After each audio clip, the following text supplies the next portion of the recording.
बनी है। और फिर मैंने कहा है तो इसमें हम सूची भी जारी करेंगे। मैं आ रहा हूं, आज हम कर रहे हैं, आज उस पर पूरी चर्चा में भाग लूंगा। और मैं तो इसीलिए मैं धन्यवाद दूंगा माननीय अध्यक्ष जी को कि उन्होंने मुझे आज के दिन दिया है। मुझे लगता है और कोई बिजनेस नहीं होगा तो इस बिजनेस को थोड़ा आज इसी पे चर्चा हो जाए, इसी पे आज चर्चा करा ही लिए जाए। महोदय, जब हम इस बात को कह रहे हैं, वास्तव में राज्यपाल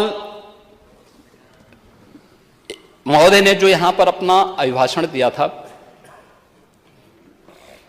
दो कारण से, संवैधानिक प्रमुख होने के नाते और एक मातृशक्ति की प्रतीक होने के नाते इतना सम्मान तो होना ही चाहिए था। हम बड़े बड़े दावे करते हैं, लेकिन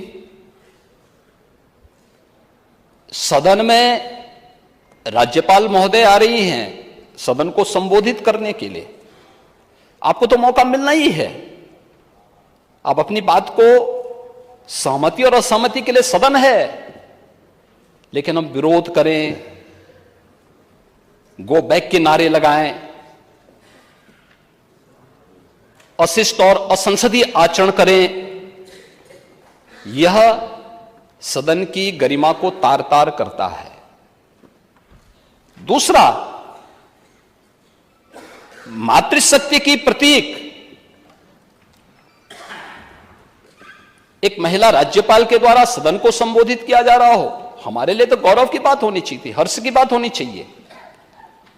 उस समय नारे लगा करके पूरे सदन की कार्रवाई को बाधित करने का प्रयास हो। देश के अंदर किस प्रकार का संदेश हम देना चाहते हैं, किस प्रकार का संसदीय आचरण है, किस लोकतंत्र की आप बात कर रहे हैं, फिर किन संसदीय परंपराओं की बात कर रहे हैं, वह दृश्य भी हम सब ने देखा। जो एक महिला राज्यपाल उत्तर प्रदेश की सर्वोच्च संवैधानिक प्रमुख का सम्मान नहीं कर सकते, मान्यवर उनसे ये उम्मीद करना कि वो प्रदेश की आधी आबादी का सम्मान करेंगे, ये तो उनके शासनकाल के समय हुआ ही था, जब स्टेट गेस्ट हाउस की घटना घटित हुई थी।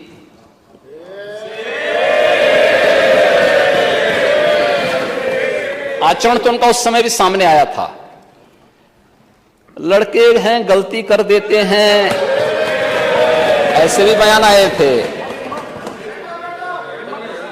ऐसे ही अन्य तमाम वक्तव्य उस समय आए थे। महोदय, वे लोग लोकतंत्र की बात करें, मुझे बड़ा आश्चर्य होता है। ये किसके गुरु हैं? यानी यह गुरु किसके हैं? यह बड़ी आश्चर्यजनक स्थिति है। और महोदय, मुझे देख करके बड़ा आश्चर्य हुआ, ये लोग प्रदेश के अंदर सुरक्षा की बात करते हैं। शर्म तो तुम्हें करनी चाहिए जो अपने बाप की सम्मान नहीं कर पाए। कम से कम इस बात को शर्म करनी चाहिए।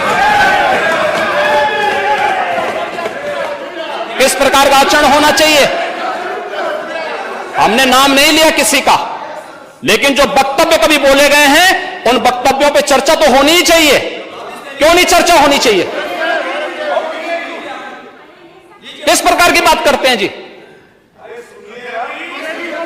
आप कुछ भी बोल रहे हैं, दूसरा व्यक्ति नहीं बोलना चाहिए। जब चर्चा होगी तो सभी मुद्दों पे चर्चा होगी। फिर महोदय, अक्सर